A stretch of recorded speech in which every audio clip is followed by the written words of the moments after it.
Well, the stakes could not be higher for tonight's presidential debate. This will be the first and possibly the only time former President Donald Trump and Vice President Kamala Harris face off.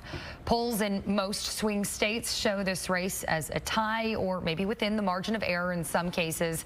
Heather has more about the state of the race with Fox 4's Stephen Dial. Yeah, Hannah, thank you. So, Stephen, there's a lot on the line for these two who have actually really never met. They have never met. Yeah. And believe it or not, our producer asked me because I had to fact check it. They have never met. Okay. And so a lot is on the line for both of the candidates, especially more pressure on Kamala Harris, the vice president, because she has to give her own vision for the country and basically introduce herself to a lot of people. With close to 50 days until the election, some voters still really don't know who Kamala Harris is other than she was Joe Biden's vice president. As for Donald Trump, it's totally different. This is his 7th debate, the most ever of any presidential candidate. And the big thing for him is sticking on message, sticking to policy. That's something that all of his advisors are hoping that he does, not getting into the personal back and forth.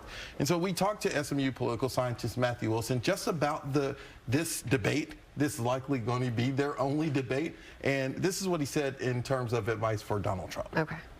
Well, I think for President Trump, the key thing is to remain cool, calm, and collected. The Harris campaign would really like to bait him into an intemperate response. They'd like him to come off as a bully, as domineering. He needs to avoid that. Okay, so I think what's really interesting is the way that these two have prepared differently. I mean, he's been, you know, in these battleground states. She's been in the hotel room doing these sort of mock debates, really focused. Because like you were saying a second ago, she's really got to separate herself right now and create whoever she is outside of Joe Biden. So what is she going to do then tonight, and how could she possibly steer him into not being what some people perceive as aggressive and bullyish, as Matthew Wilson said? As a female candidate, let's be completely honest, female candidates have to operate a little differently than male candidates when it comes to, I think in general, females and males have to act different, right?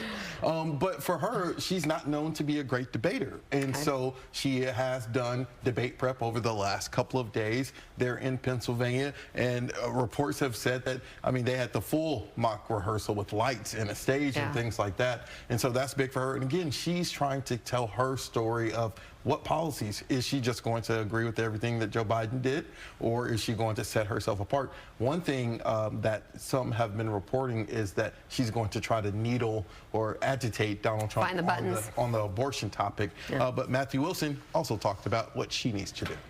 She needs to be focused. She needs to speak with some detail about policy stances. She'll be called on to explain why her policy positions have changed on a variety of questions. If she can do that in a succinct way, I think she will reassure some voters about her candidacy.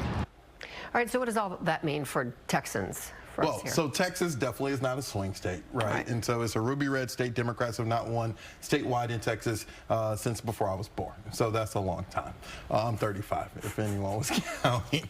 But the races in Texas are getting closer. And that's what a lot of historians have been looking at. When Donald Trump won in 2016, he won Texas by nearly 10%.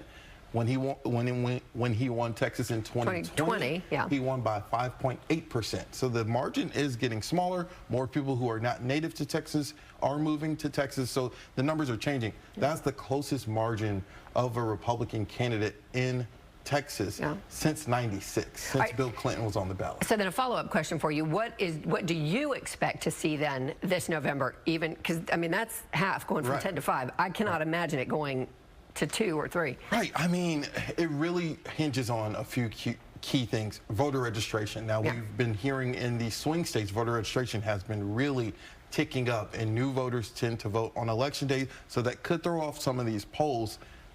For who? We don't know yet, but that could sway things. But in Texas, I mean, you really are going to have, one, have to have more voters, and two, the urban areas, Dallas, Houston, San Antonio, Austin, would have to show record numbers even higher than Obama numbers. Sure.